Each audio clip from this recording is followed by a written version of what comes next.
Hey gang, Drex here from DrexFactor.com, and today I wanted to switch gears just slightly in how we're talking about dance and dancing with props. We've spent a lot of time talking about the mechanics of dance, from how to do footwork, make use of level changes, and turn your body, but very little about dance as a tool of expression. In this video, we're going to change all that and talk about how to add emotion and expressiveness to your movement and dance. Before we dive in, I just want to take a moment to give a shout out to the friends of the channel. Big thanks to Dark Monk, Spinballs, and Ultrapoi for helping to make the videos on this channel possible. You can visit them all on the web by following the links down in the description of this video. Now, on with the show. One of the biggest hooks in watching professional dancers is the emotion that they bring into their performance. They can make a dance touch your heart, make you angry, or fill you with joy. For those of us in the flow arts world, if we don't take advantage of these tools, we're missing out on quite a lot. The good news is that it isn't hard to make these an element of our flow in dance, but it does take making some conscious choices to get there. We're going to start off by doing something that's going to seem just a little odd in context, but will come to make a lot more sense. Write a short piece of choreography. It doesn't have to be terribly long, just something that you can workshop around a little bit.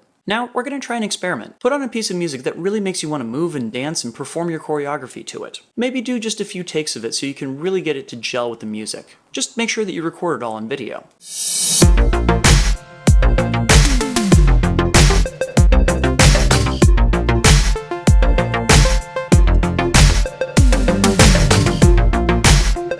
Now put on a piece of music that you listen to when you're feeling down. Again, perform your choreography to the music. Work to really find how to integrate it with the groove of that music and record all the takes that you do to this piece.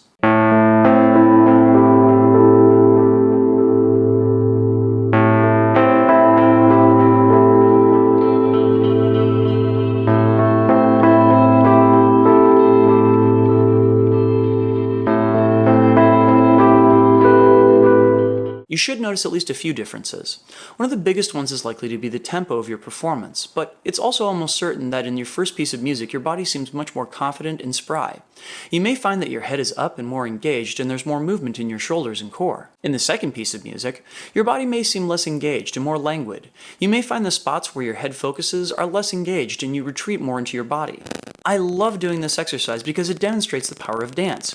You can take the exact same piece of choreography and make it work in completely different contexts. To really get into this, it helps to study body language. Look at people on the street and see if you can guess what they're feeling just based upon the way that they use their bodies. Holding your body tightly together without active engagement looks like sadness or depression.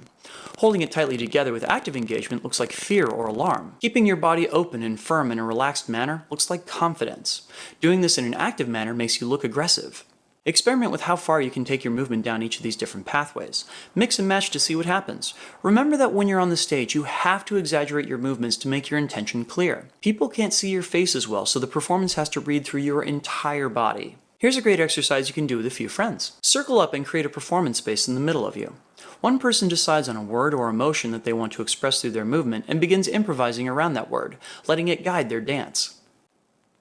They come to another person in the circle and give them a word to express through their dance.